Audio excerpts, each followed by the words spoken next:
ঘটেনি। এক, কানাডায় বিশ্বকাপের উদ্বোধনী। দ্বিতীয়ত, উদ্বোধনীতে কোনো বাংলাদেশি প্রতিনিধি।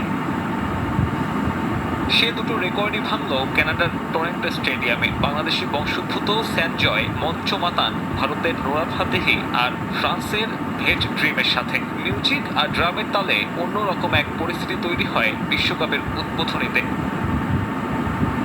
মেক্সিকোর মতো কানাডাতেও গুরুত্ব পায় আদিবাসী সংস্কৃতি। উইলিয়াম প্রিন্স শুরুটা করেন, এরপর নোরা ফাতেহি আর তারপরেই মঞ্চে ওঠেন সঞ্জয়।